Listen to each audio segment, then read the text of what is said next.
of the Hitchhiker's Guide to the Galaxy, the greatest book series ever written. In fact, it is the most successful trilogy. Hitchhiker's Guide fans really love to make this joke. It's the most successful trilogy ever written because it is the only trilogy with more than 3 books. It has exactly 5 books. So it is, by definition, the most successful trilogy, right? Because it's got 5 books. Tell me another trilogy with more than 3 books, and you can't, because it breaks. Like he redefined the word trilogy to suit the needs that he had for his novel series. That is the coolest thing I've ever heard of. Like, redefining a whole set in stone word is the coolest thing I've ever heard of. He's just all around a really cool guy. So if you haven't read The Hitchhiker's Guide, you really should. It's a great book series. So what I was telling you was he actually forgot, so he came up with the idea to write The Hitchhiker's Guide lying drunk in a field, and then forgot about the idea for 8 years. I believe it was 8 years. Any Hitchhiker's Guide fans watching this, feel free to correct me on anything that I'm saying. So I think he forgot about it for 8 years, I believe, and he was working for Monty Python, writing skits, and he was in a few of the episodes. He was in Mr. Neutron. Oh, am I on the wrong layer? Brava. I'm so smart, you guys. So intelligent here. Painting on the wrong layer. I don't care, I'm making it work, Just doing the do, making it work.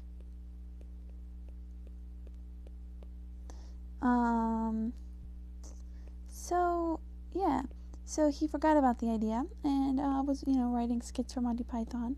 Because if you didn't know, Douglas Adams is a comedian. So he was in a few of their episodes. So the picture that I'm drawing right now was from an episode of Monty Python that he was in. He actually, he was not in the episode for very long.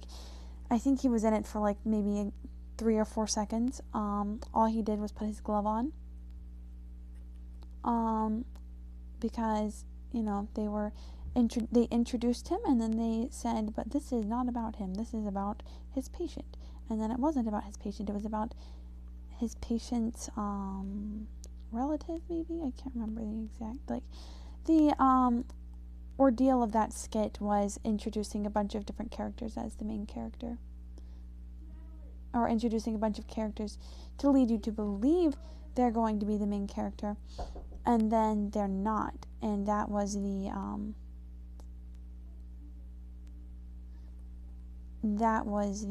joke, right? So it was pretty good. It was a good, solid skit. I believe also in that episode, I believe that was the episode that had that's my brother yelling at the cat, if you can hear talking. It's my brother. We have 2 cats, Sid and Erwin Rudolph Joseph Alexander Schrodinger, named, well, I'm sure you know why that's her name. Yeah. Well, gave her that name before we knew her exact gender, so if you don't think her name fits her gender, that's why. I was like, oh, a cat, I've got to make the worst joke in history. And I did. And I'm proud of it.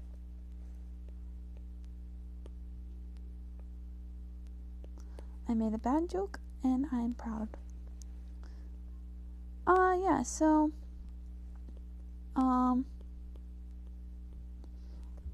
I'm painting Douglas Adams. That's what's happening right now.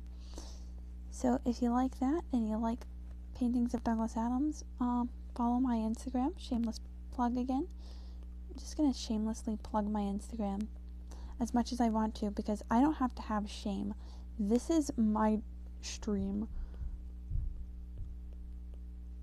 I don't have to have shame to plug my own content on my own stream, do I? I don't think I do. So, what do you think so far? Are you having fun watching me make some brush strokes here on this page? I am checking the chats. My phone is kind of on 1%, but I am checking the chats. Don't you worry if anyone does say anything about if someone decides to say, "Oh, I love Douglas Adams." I do too. So if you want to talk about that appreciation for Douglas Adams, I'm here for it. Because I also appreciate him a good bit. He is the whole reason I considered creative writing as a major for college, creative writing major. I don't think I'll do that, but I did consider it because of Douglas Adams and because of, how cool he is. He's just all around a cool guy. Really, I'm going to say that a lot. If that offends you, I'm so sorry. I don't know why it would, but if it does, you know that I don't mean it, or you know that I do mean it, but not in an offense, not in. I say that a lot, and it's my vocabulary. I have like a very limited vocabulary, and really cool guy. It's like the only word I know, the only combination of words I know. So I use it pretty frequently. So it's cool here. There I go again. Saying it's cool. It is cool. We're all cool. Let's do some shading on this eyelid. Or not. Let's try, please. Thank you. I'm kind of upscaling right now. Like this picture is like 4 pixels, and I am drawing it with more than 4 pixels. So it's not gonna look like really fantastic. But I'm doing my best. I'm extrapolating what I can out of the pixels I was given, which is not a lot. Yeah, so if you like Douglas Adams, you might like me, because liking Douglas Adams is one of my only personality traits. So, you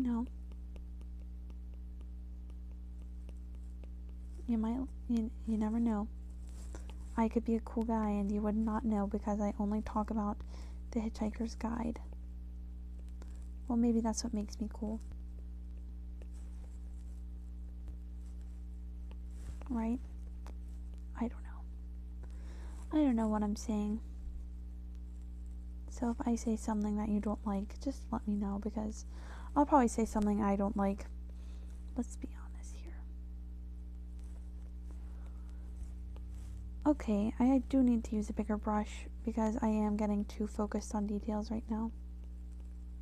Way too early in the process to focus on details. And here I am, trying to do the detail work.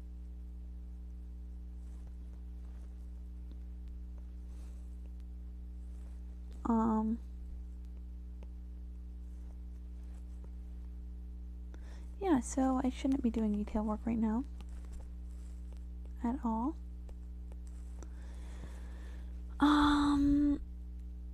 Oh, yeah, so I can just keep talking about Douglas Adams. I keep forgetting that I can talk about Douglas Adams as much as I want to, because that's the whole point of the stream today, is to talk about him. Or that's the whole point of the stream right now, is to talk about him. So I can just, talk about Douglas Adams. It's almost like a dream come true, because I do love talking about him. Like, I don't know if you can comprehend how much I like to talk about Douglas Adams. But yeah. So I was rewatching a keynote that he did, a Microsoft keynote.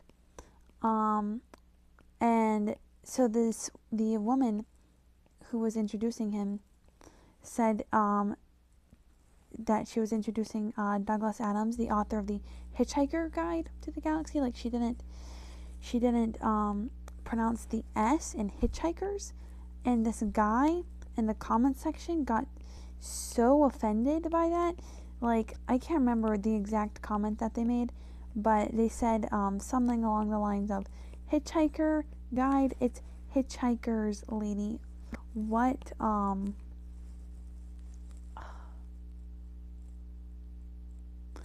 it's a word, it means, I think it might have been what a heretical error.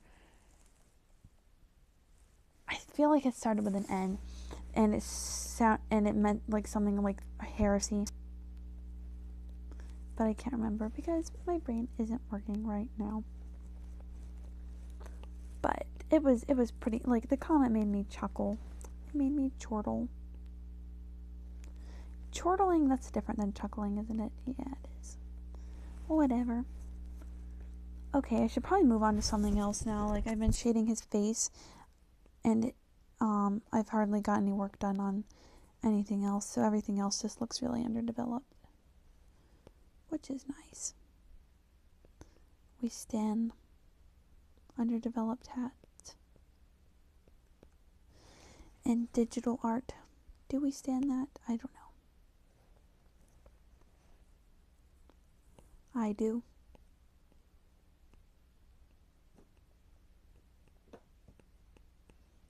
So,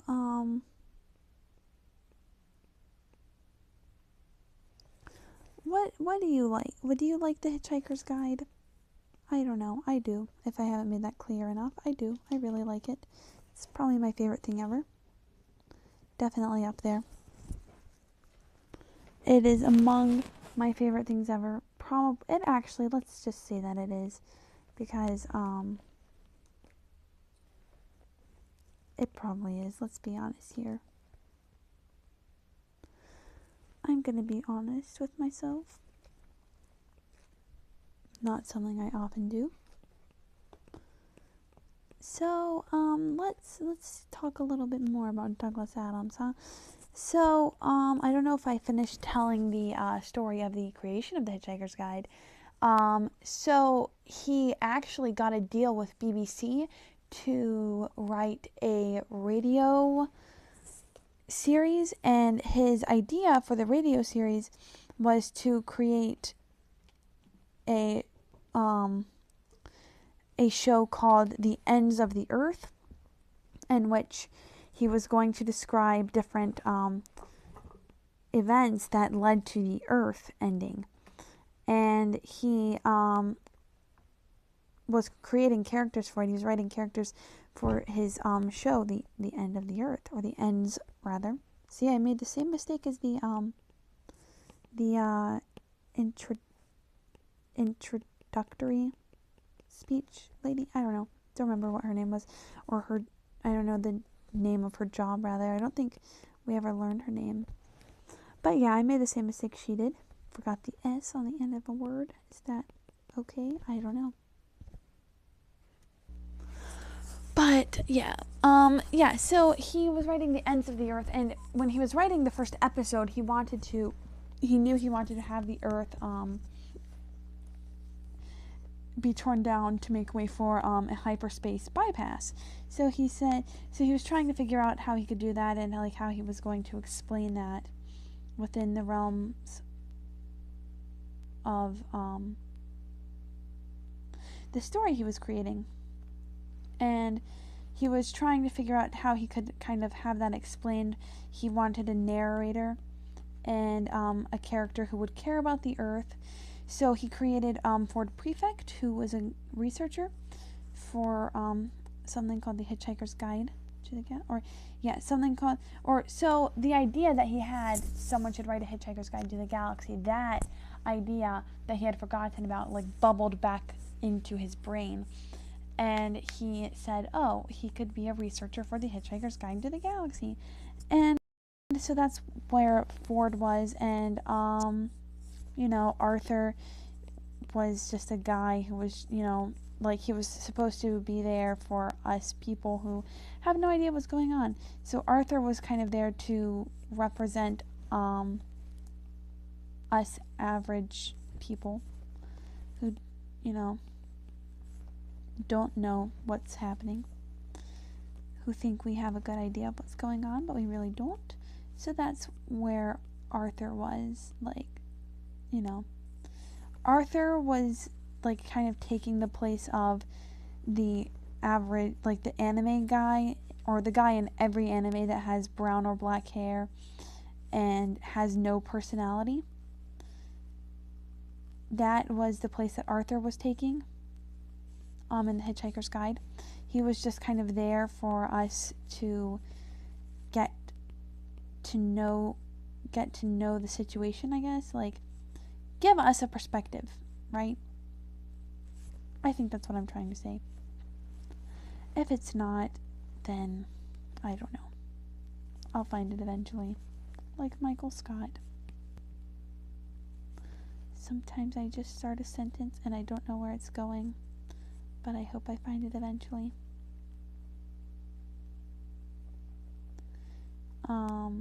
What was I saying? Oh yeah, so that's why Arthur was created, to just kind of give us, give regular people a perspective. So I almost have it. We have a lens to look. No.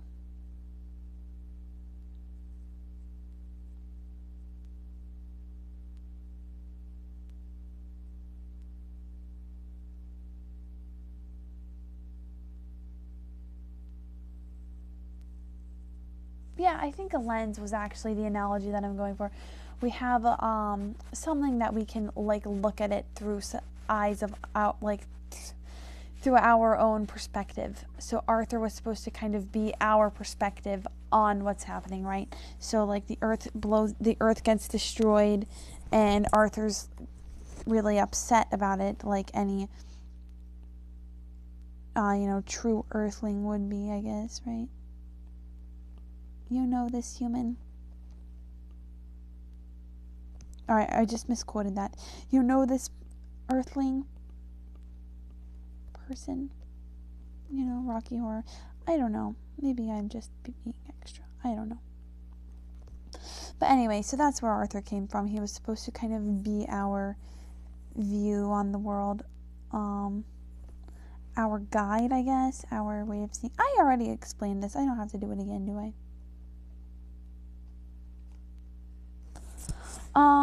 Yeah, so that's where Arthur came from. And then the rest of the characters just kind of came when Douglas Adams decided that maybe The Hitchhiker's Guide to the Galaxy was worth more than a one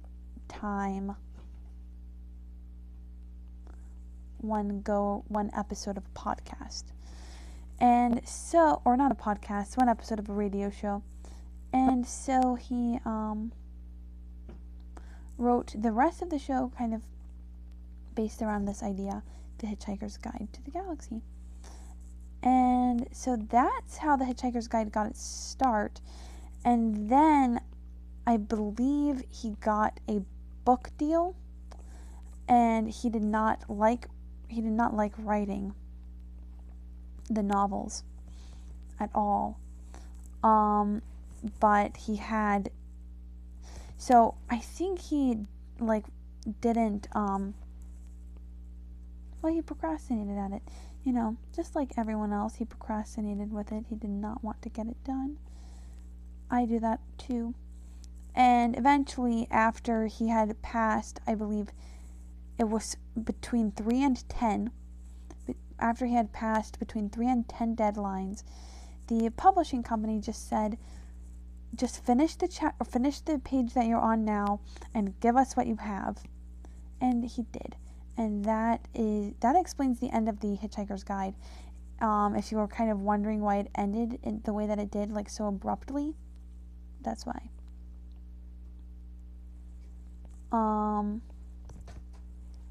It ended so abruptly because he wasn't prepared to end it there, but the publishing company was kind of, just give us what you have, please. Just give us something to publish. And he did. He gave them something to publish, and it ended up being the greatest thing ever published. Which is, of course, my opinion, but I'm sure it will be your opinion too once you read The Hitchhiker's Guide. All you have to do is read it once, and your life will change, because you will not just read it once, you will read it many times. If you don't want to read it, you could always just pick it up. Like, if you're not sure that you want to read it, you could always just pick it up and read the first few pages and see if you don't change your mind, right? It's worth a go, I think. It definitely is. Like, when I read The Hitchhiker's Guide the first time, if I had known the impact it was going to have on me when I read it, like when I opened it up, if I had known the impact that it was going to have on me, I would have really read it slower. Like, I inhaled that novel. It's not enough to say that I read it. Like, I inhaled it. And I was lucky. I was very lucky, because the copy that I found, the copy that I had, it was my grandfather's copy of it, and it was the Ultimate Hitchhiker's Guide, so it had books 1 through 5 in it, and so I was very lucky in that regard, that I happened to pick up the Ultimate copy, and not just like a single copy of The Hitchhiker's Guide, which I do have a multitude of single copies as well. Oop, wrong color. I do have a lot of single copies of it. But, yeah, I was very lucky that the copy that I picked up happened to be a copy of the Ultimate Guide, because I did inhale all 5 of those books. And I think on my bookshelf right now, next to me, I have a single copy of The Hitchhiker's Guide, So Long and Thanks for All the Fish, Mostly Harmless, and Life, the Universe, and Everything. So I am missing I don't know where my single copy of Restaurant at the End of the Universe is. I should look for it, though. Definitely should. And you definitely should read The Hitchhiker's Guide. If you weren't planning on it, that's okay. You don't need a plan. Just read the book. I did buy another, so I do still have my first Ultimate copy, my grandfather's copy of it, but I did buy another one, which is the one that I lend to people when they ask me if they can borrow my copy of The Hitchhiker's Guide to read. I'm like, yes, but please take this one. Because, so my grandfather's copy is water damaged, and there is a rusty paperclip lodged in it, holding quite a few of the pages together. And I remember being in middle school thinking I was like so cool, like toting this water damaged, front cover missing, rusty paperclip holding book around. Like, people were always like, oh, what book are you reading? What is that? And I was like, The Ultimate Hitchhiker's Guide to the Galaxy. I was like just so full of that book. And I read it probably 3 times before I read anything different.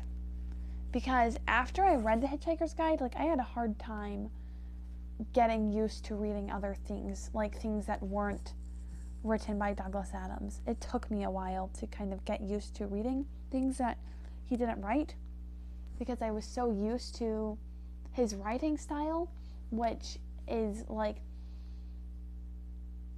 his writing style is such a style where you pick up The Hitchhiker's Guide and you intend to read 1 chapter, and when you look up at the clock, it's been 2 days and you have finished the novel, because you don't look up until the book is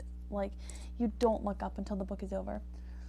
It's that kind of writing style where you can just spend hours reading it without realizing that you spent hours reading.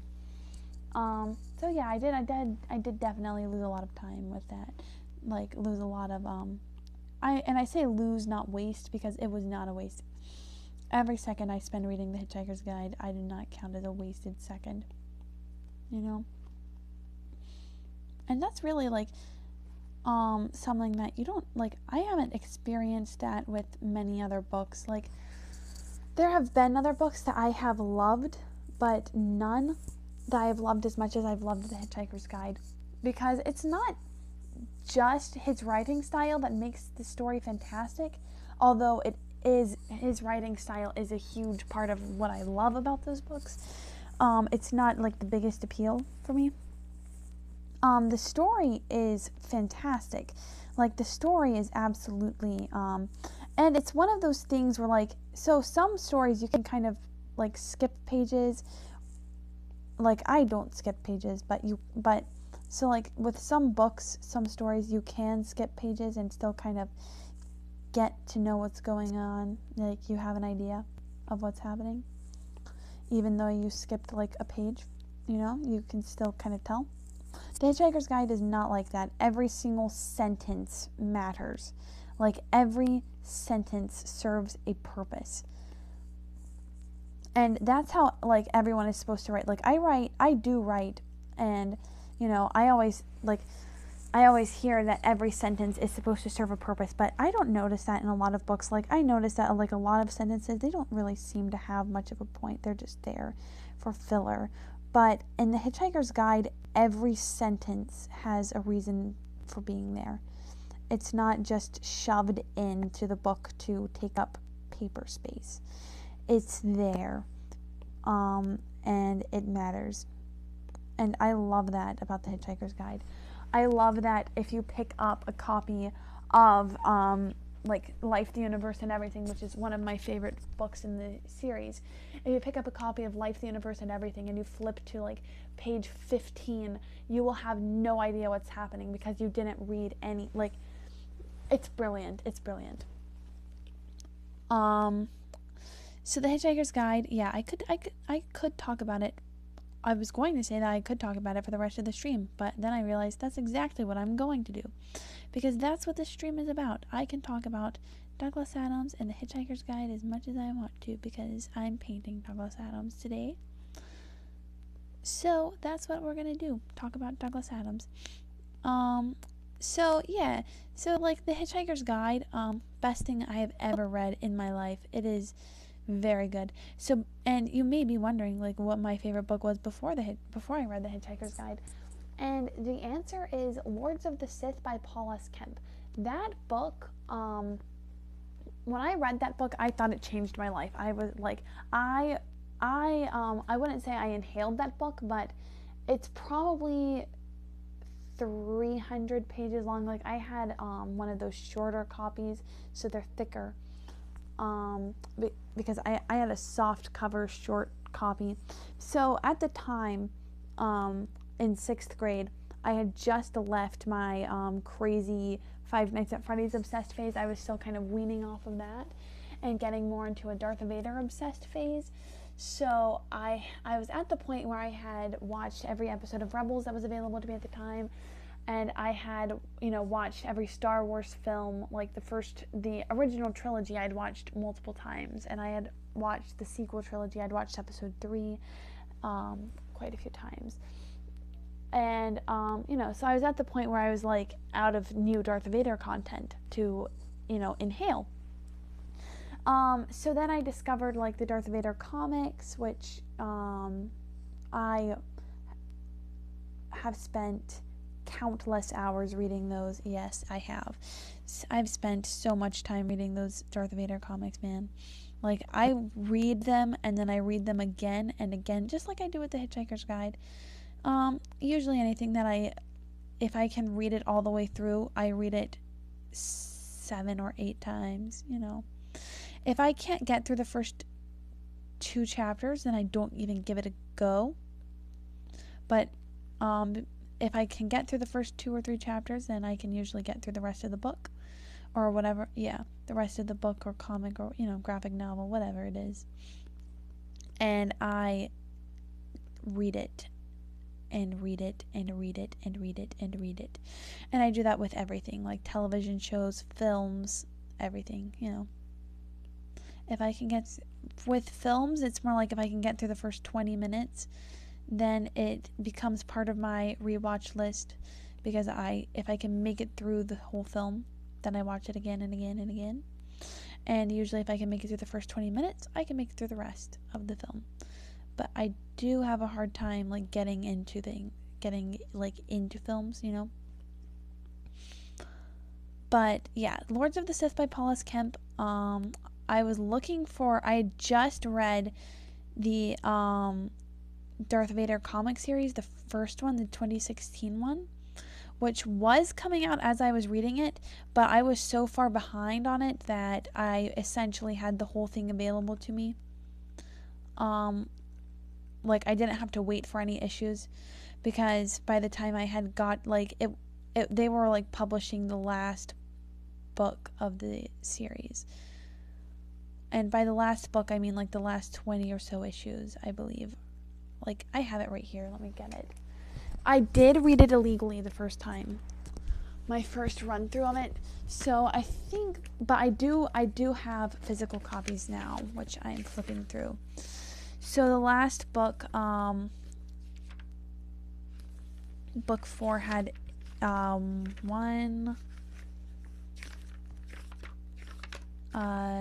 wait, I think there were more than that, right? 1, 2,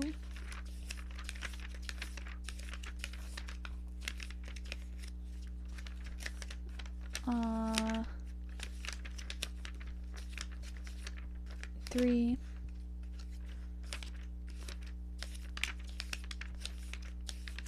'They don't have them labeled in here. That's why I'm counting.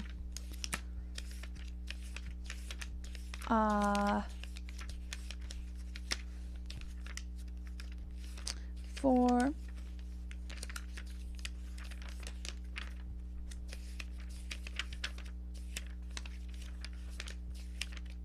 5,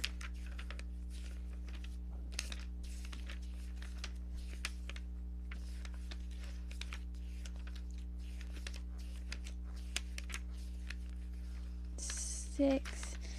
Yeah, so it's about 6 issues plus Coda, which I don't really count because it's...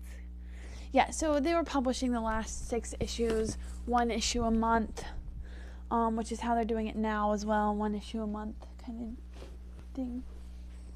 Yeah, so they were publishing the last 6 issues when I had started reading the first one. And, yeah, so... I believe there are 4 books in that first series, and I think there are also 4 in the second series. And they're publishing the 3rd one at the time that I'm recording this live stream. Or not recording, but broadcasting this live stream. They're recording. They're making the third series right now. The last issue really kind of, like, I mean, they all do leave me on a cliffhanger, but, like, the last one and the one before the last one have really kind of left me, like, anxiously waiting. Like, I've never had to wait for anything before I started reading the Vader comics. But anyway, so I had finished that, and they hadn't started making the second series yet. They didn't start making those until 2017. So I was just, like, I was completely, for the first time in my life, well, not for the first time in my life, but for the first time since I had started obsessing over Darth Vader content, I was completely out. I had nothing. And, I mean, I did like reading at this time, but not as much as I like it now. Like, not anywhere near as much as I like it now. Like, now I read all the time. But, you know, at this point, I did like reading, but, like, I had read, like, complete series-wise, I had read Harry Potter, and I had read Percy Jackson, and that was it. Because I was in 6th grade, so I don't know. But anyway, well, I had also, like, I dabbled in science fiction before, but Star Wars, like, really threw me into science fiction, like, aggressively threw me in. And so I was out of Darth Vader content for the first time in my life, and I didn't know what to do with myself. I was, panicking, which is the number one rule of hitchhiking, is not to panic, but I was panicking, quite a bit, actually. I did not know what to do with myself. I didn't know what to do with anything or about anything. I was just like, I'm gonna die. I have no Vader content. And I was, reading. I had read the Wikipedia article about Vader. Or Wikipedia is what they're calling themselves over there. I had read the Vader Wikipedia article many times over by this point, Like, I had it, I think I still do have it saved as a PDF, to my tablet. So just remember that. Remember that. The next time anyone wants to argue with me about Star Wars, or Vader, really, the next time anyone wants to argue with me about Vader, just remember that I've got that PDF memorized, the Wikipedia PDF about Darth Vader. Oh, I'm so cool. I'm just really sealing my fate here. But, yeah. So I, was for the first time in my life I've said this like 20 times, but yeah, we've established it. I was for the first time in my life out of Vader content, did not know what to do with myself. I was starting to freak out. So I would go to Barnes & Noble. My mother is offering to buy a book for me, and I have no idea what I want to read. Like, I'm just kind of blindly walking around the books section, or by book section I mean like the teenager, young adult science fiction book section, not the book section of the bookstore. But yeah, I was walking around, looking at the books that they had, and I saw something. I saw a Star Wars book, and I was like, what? They make Star Wars books? And that revelation changed me. So of course I go over there, and I am immediately drawn to the one that has Vader and Palpatine on the cover. Lords of the Sith by Paul S. Kemp. I still have my first and I've only ever had one copy of it, but I made a mark in the cover of the book every time I read it. Wait, I'll get it right now, and I'll tell you how many, you guys are about to cry when you realize how many times I actually read this book. Here it is. Okay, I get it confused with my copy of Tarkin, because I did read that a lot of times as well, so the cover's kind of wonky on there too. Okay, Lords of the Sith by Paul S. Kemp. I read, well, I'm missing a big piece of the cover, 25 times I read that book, and it has in it 352 pages, and I can probably quote the whole thing from memory, let's be honest. Well, actually, probably not. We learned in my psychology class that learning things, like learning new things, kind of gets or interferes with memories of old things that you've learned. So, or interferes with, old things that you learned. So, I don't know. Maybe I couldn't cite the whole thing from memory anymore, because I have the Hitchhiker's Guide memorized. But yes, Lords of the Sith by Paul S. Kemp. Read that. I read that whole book in 3 days. I did not put it down. Or by 3 days, I mean I got it on Friday and finished it on Sunday. So, that's not exactly 3 days, but it's pretty close. Like, it's less than 3 days that it took me to read that book. But it was so worth it, man. Like, that was the first book that actually, like, caused, like, a genuine emotional toll on me.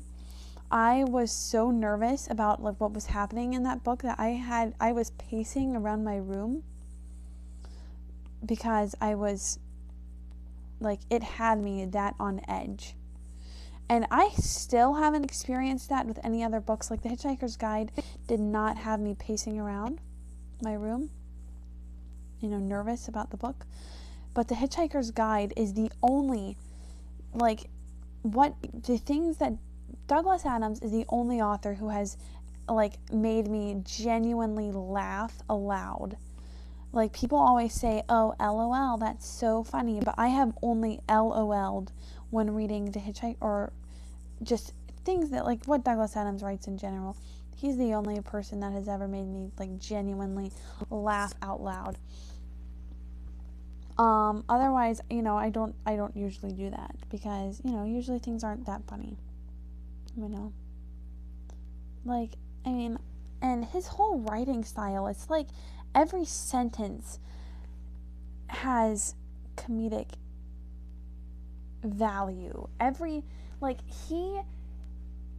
His novels, they really, taught me what words could do. So, before I read The Hitchhiker's Guide, everything was oh, the lightsaber was as red as blood. It was a crimson, bloody red.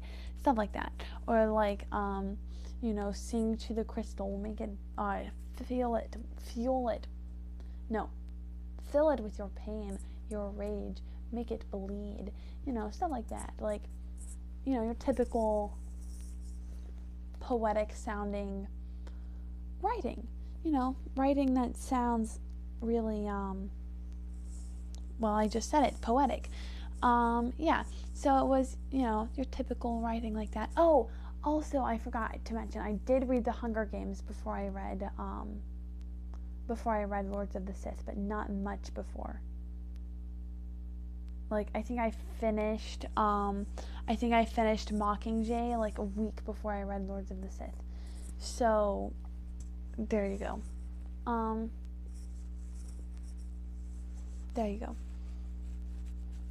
So, what was I just saying? Oh, yeah. So, everything that I had ever read before, it had, things were described in ways that you would expect them to be described. Ways that, you could reasonably expect, my walls in my room, they're gray, and, you could expect them to be described as being, stony or something like that. I don't know. I don't really write that way. It's a little bit too flowery for me. I don't really write that way. But I used to. Oh, man. I could pull up some of my writing for you. I filled it, descriptions everywhere. And that's how I thought writing had to be for the longest time. You can see it in my short stories. You can read, and if you read my writing before I read The Hitchhiker's Guide and after, there is a huge fundamental change. My whole writing style, my whole personality did a big 360, right? Everything that I thought, the way I think, it changed because of The Hitchhiker's Guide to the Galaxy. Everything that I do is completely and fundamentally altered. And I don't want to go back to the way I was before. If I'm being honest, I don't. I'm happy being the guy that I am now. The guy who can't shut up about how much I like The Hitchhiker's Guide. That's who I like being, I guess. Well, I do. I'm happy with who I am, I think. I like to say that I am happy. But, yeah. So, reading The Hitchhiker's Guide did fundamentally change everything about who I am as a person. And so before I read it, I thought that everything had to be described in not excruciating detail, not like the Wheel of Time, but everything had to be described in ways that people can, not that people can relate to, but that I don't know, I read The Hitchhiker's Guide, and I will tell you that I was really pulled in. I knew that this book was going to be worth my time when I read the line, and this is the line that everyone quotes when they're talking about how much they love The Hitchhiker's Guide and how it changed the way that they think. This is the line that everyone quotes, but it is the first line that really like made me realize what could be done with words. It was the first line that made me realize that everything doesn't have to be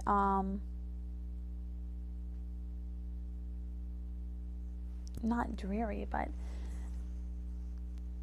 you know, that it was the first line that really showed me the true creativity that I could put, that like could be put into just simple phrasing. You know, like, of course stories are creative, like you have the creativity that goes into like coming up with the characters, but there is creativity in every single line of Adams' writing. Like, it feels weird just calling him Adams. I'm gonna go back to saying Douglas Adams, but yeah, there's just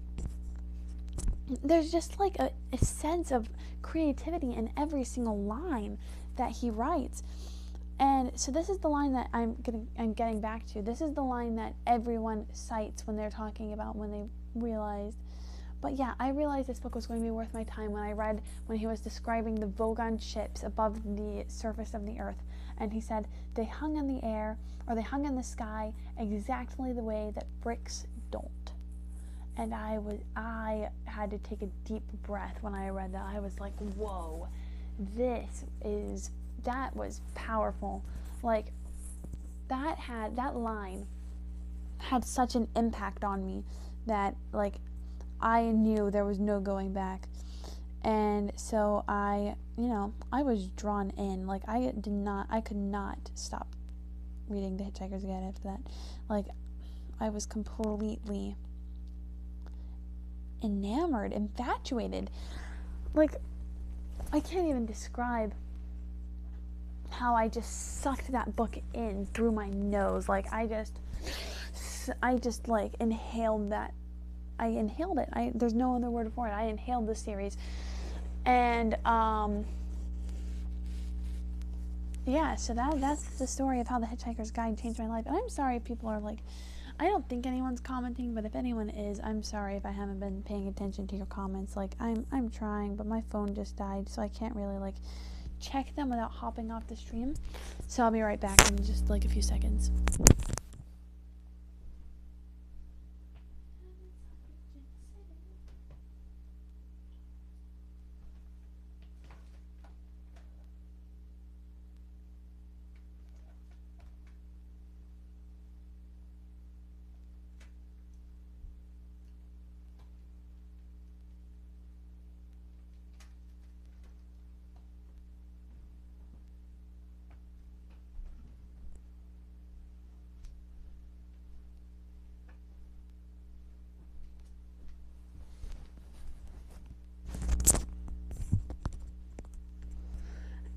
And while I was putting I forgot to say this, I'm back, but yeah, while I was putting my phone on the charger, I thought of something else. So, like, Douglas Adams, like, The Hitchhiker's Guide, it changed, I've said this a million times, it changed everything about me, but, so before I read The Hitchhiker's Guide, I hated writing essays because I thought that it was so boring, but after reading it, I realized that I could have fun with the most mundane subject because I could put creativity into the lines, the sentence phrasing, and the way that I display information. I could put creativity into that.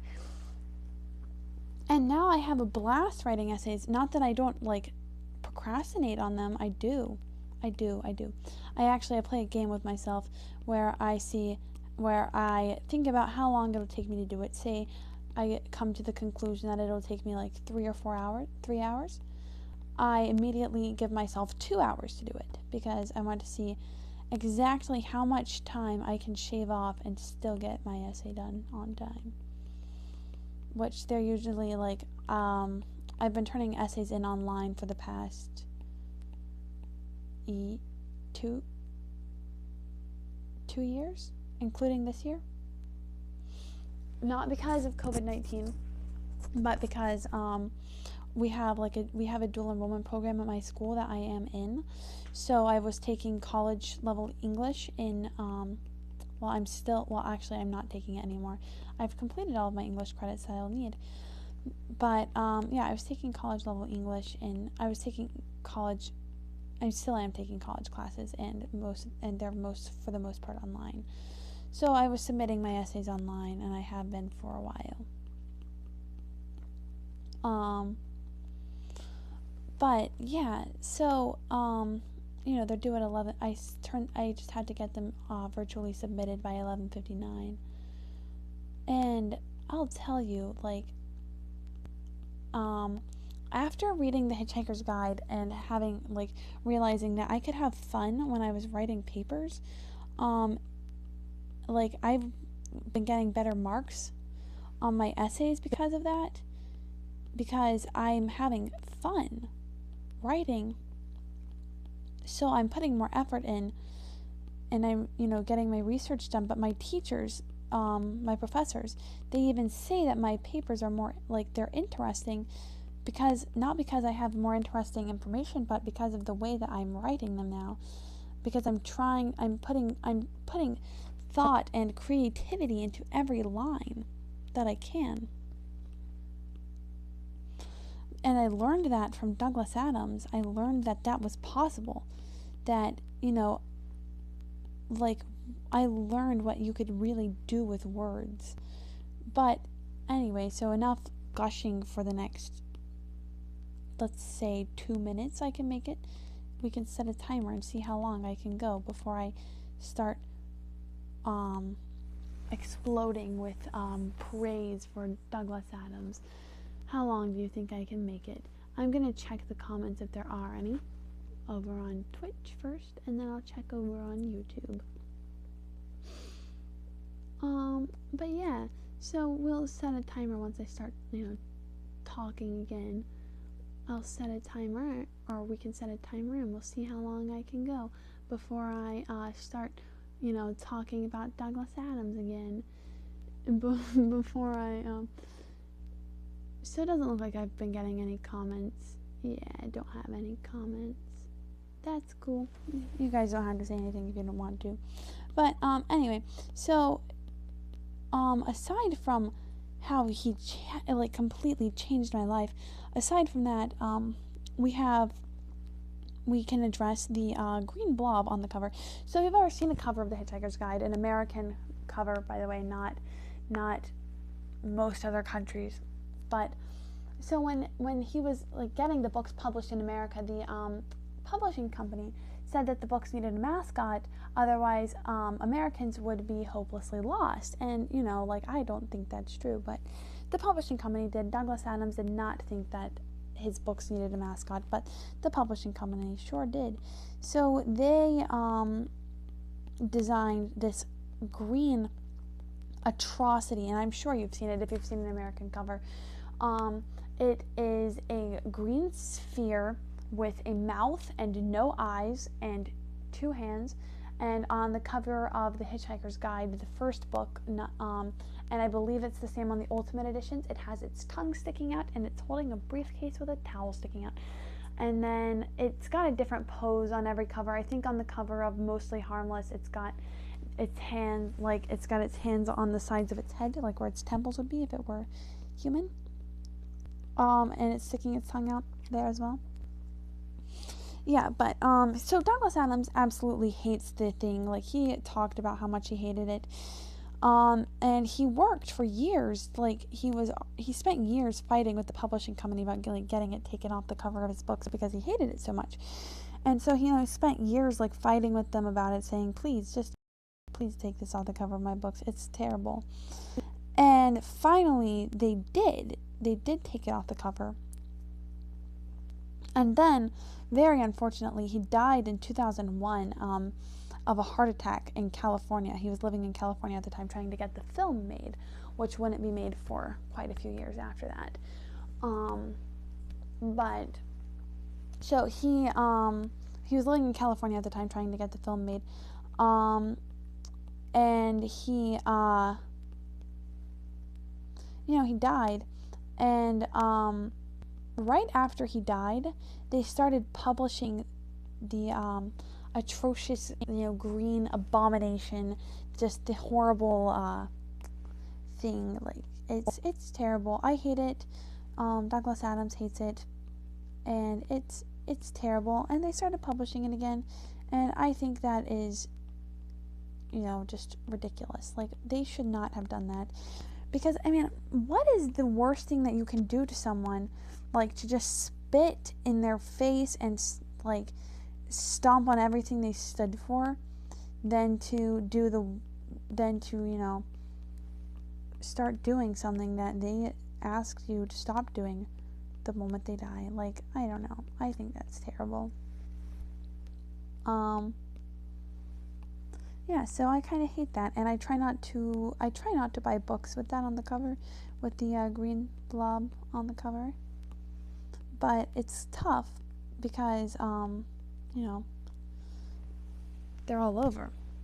I have one cover with it's technically, like, I don't know how rare it is, but it's the 42 puzzle cover.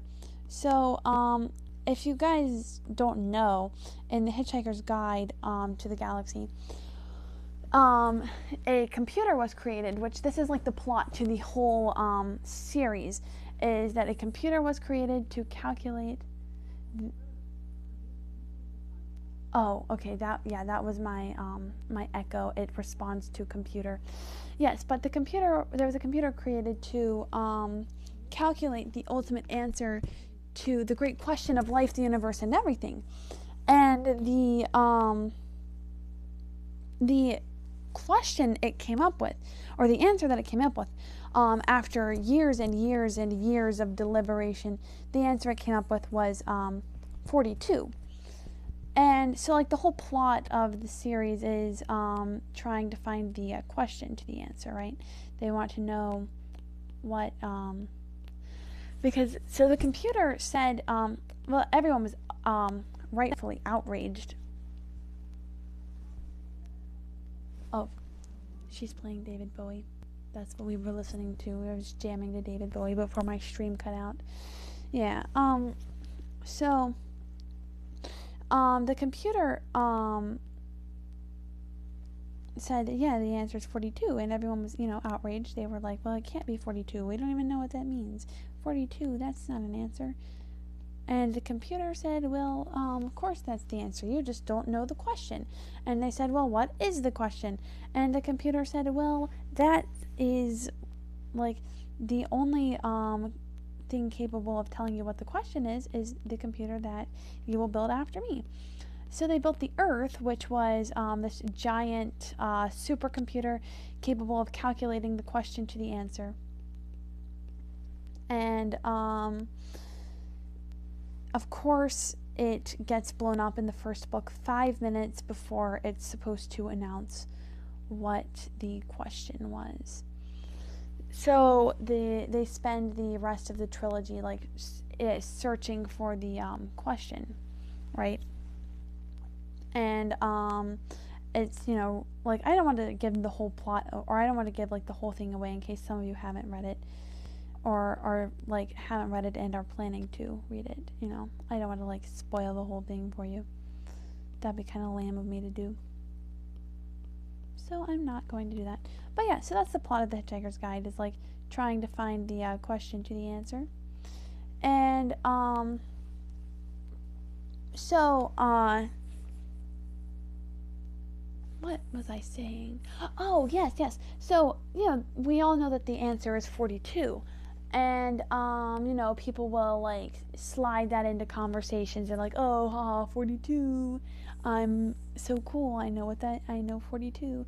And, but, yeah. So 42, it didn't, like, Douglas Adams himself said that it didn't mean anything, that he was trying to come up with what the answer should be, and he knew that it should be something great and, something grand.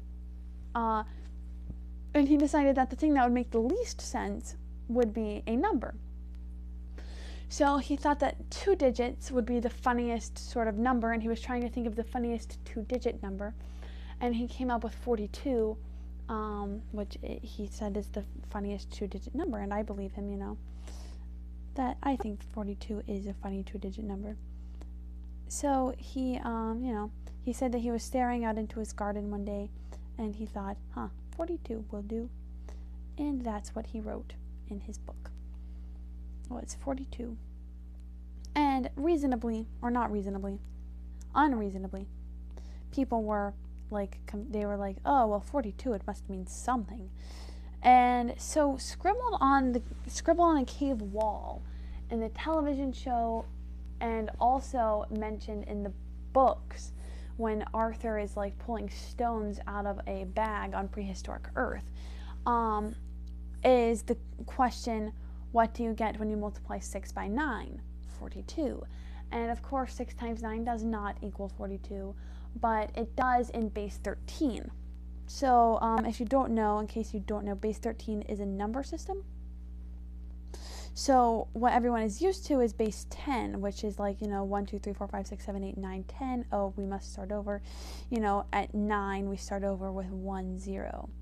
And that is base 10. So base 13 is the same sort of idea, except instead of starting over at 1, when you get to 9, you start over when you get to 13 digits out.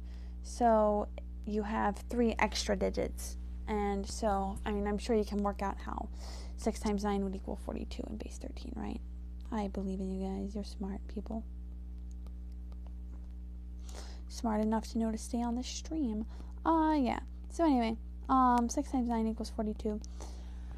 Where was I going with that? Oh yeah, so people were like, 6 times 9 equals 42, and it does in base 13. So is 42 a joke in base 13? And Douglas Adams very seriously said, I don't make jokes in base 13. So everyone was like, well, if it's not a joke in base 13, what is it? Like, what does 42 mean? And they've come out, and people, like, if you browse, like, Hitchhiker's Guide forums a lot, like I do, like, browse them religiously, then you see people have come up with some pretty creative solutions about, like, what 42 might mean. And Douglas Adams has said repeatedly that it doesn't mean anything. It's just a number that he came up with for his computer. He's like, well, it doesn't mean anything. 42, which it's, just a number that he thought was funny. And people just wouldn't take that for an answer. So he created the 42 puzzle, which I have a copy of the book with this cover. It's a cover of the Hitchhiker's Guide that has, I'll go get it right now. Like, I can't show it to you on stream, but I've got it right here. If I had face cam, I would show you. Yeah, it's the 42 puzzle. So it has, I believe, 42 dots in total. Let me count them.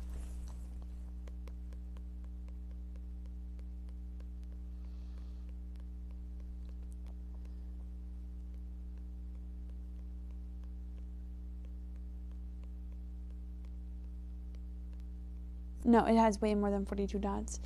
But, so, like, the red dots, I believe, like, shape out 42. Yeah, so the red dots on the cover, so it's like, it's spheres above, some water. And so, like, the red spheres, if you hold the book sideways with the spine facing up, then the red dots align to make a 4. And if you hold the book upside down, then the red dots make a 2. So 42. And then there's like, what do you get if you multiply the green dots by the white dots, or the purple dots by the something dots? Like, I don't know. So he made the 42 puzzle, and no one paid it any attention. No one paid any mind. Like, they were just like, oh, cool cover, bro. And Douglas Adams is like, well, I made this for you people, you conspiracy theorists who wanted 42 to mean something, and you don't even pay it any attention when it does. Reasonably outraged. Well, I wouldn't say he was outraged. He was just kind of upset that no one, paid any attention when 42 did actually mean something. Everyone was just like, wow, that's cool. Time to move on. Yeah, so, he was reasonably upset when, no one paid that any attention. They were just like, okay, cool cover. And, I think that it's fair that he was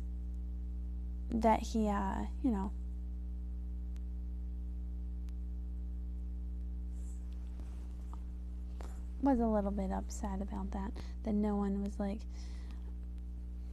paying attention to his cover, his book cover that he designed to give 42 an actual meaning, when everyone so badly wanted it to have one and he did not want it to have one, and he gave it one anyway and no one cared.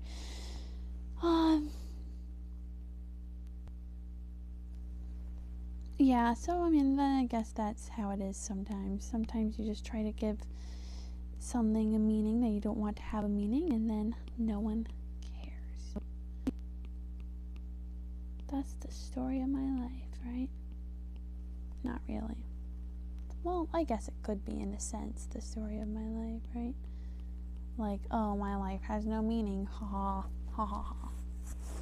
And I don't want it to either. But, you get it. You get it. So yeah, the 42 puzzle, did not go down well. Bad chapter in the story of the Hitchhiker's Guide. Not the actual Hitchhiker's Guide, but, you know what I mean, right? Like the story of the book, not the story within the book. Yeah, but the Hitchhiker's Guide is fantastic. There I go, talking again. Does that count as gushing about Douglas Adams? That was more about the books. That was more about the Hitchhiker's Guide.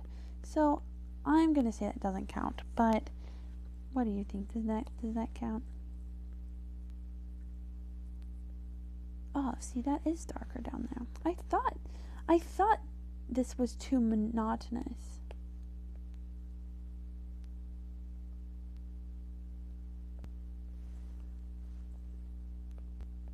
Okay, that looks better.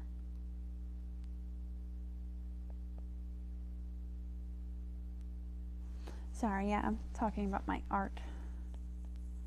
Not my voice. I know my voice is monotonous, but I'm trying to kind of be quiet. It's not working very well, but I'm doing my best to kind of keep quiet. Because my brother is asleep. I go to a school that is kindergarten through 12th grade, but my brother does not go there.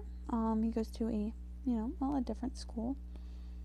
And his school just went back full time right when my school decided to go full time virtual, because one of our teachers fell ill with the global pandemic virus, right? The coronavirus, SARS-CoV-2. Yeah. So one of the teachers, I don't have the teacher that has it. Well, at least I know I don't. I would know because they would have to tell me by law. But yeah, so I don't have the teacher that had it, but a lot of people did. Enough people where they decided that the best course of action would be to quarantine all high school and middle schoolers until January. So when we go back in January, we will be back full time, hopefully.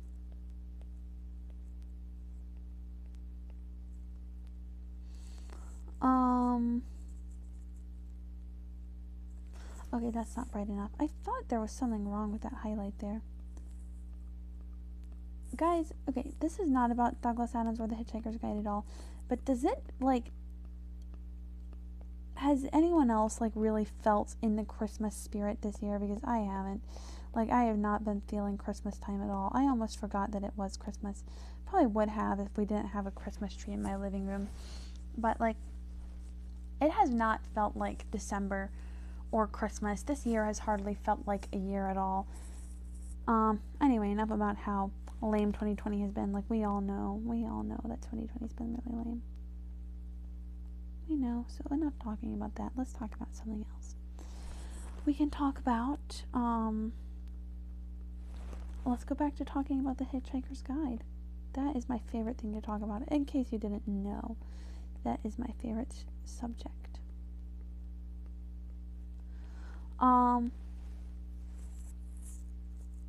Yeah, so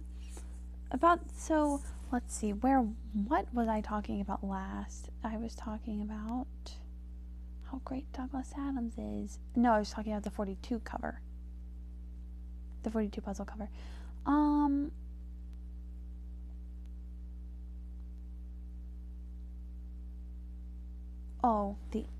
We should talk about the infinite improbability drive for a minute.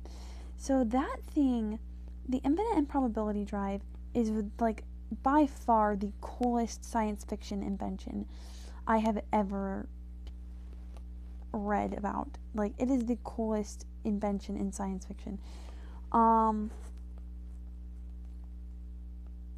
Like, by a long shot, just because it's the only one that I have read about that makes perfect sense.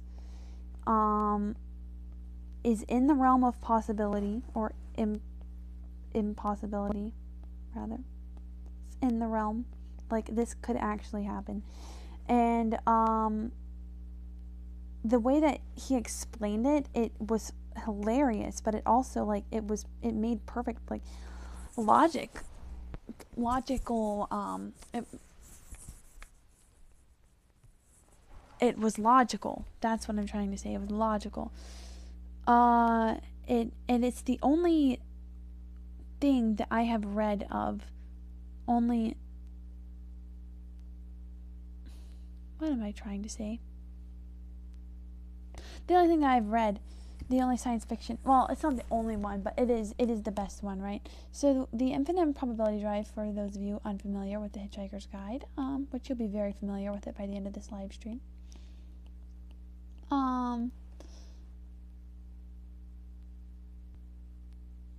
Yeah, so for those of you who don't know, the infinite improbability drive is it's essentially like a warp drive, a hyperdrive, except it gets rid of the need, to cite the Hitchhiker's Guide, it gets rid of all that tedious mucking about in hyperspace. There's no need for that, because the infinite improbability drive uses quantum physics to. My throat hurts. I might need to get some water in a minute. It uses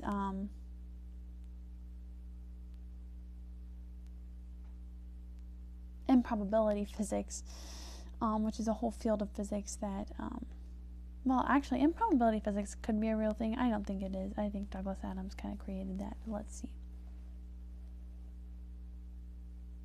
I'm pretty sure that's just called quantum physics right now.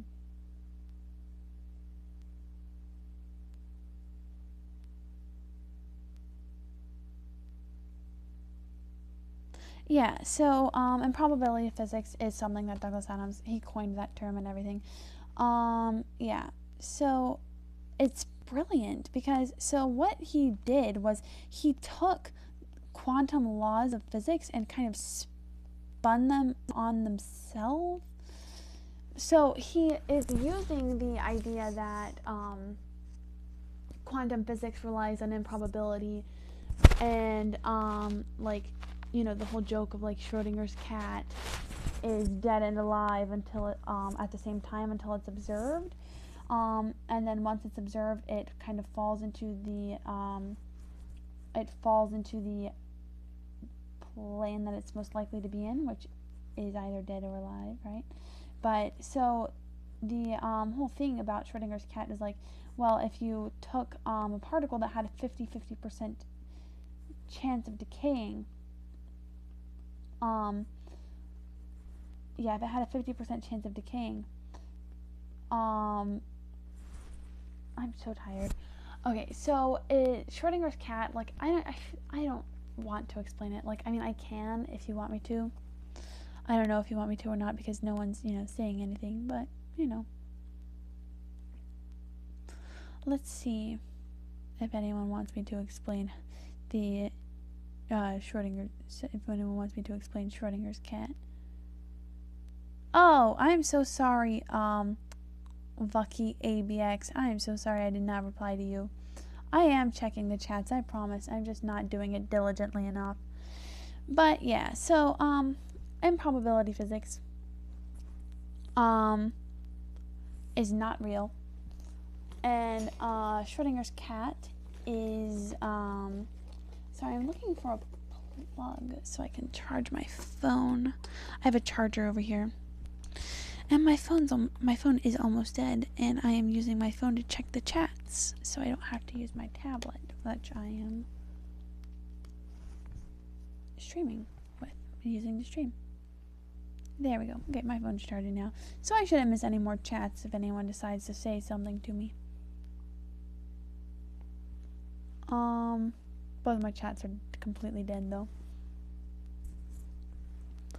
But, yeah, so, anyway, what was I saying? Oh, yeah, Schrodinger's cat. Schrodinger's cat, thought experiment, coined,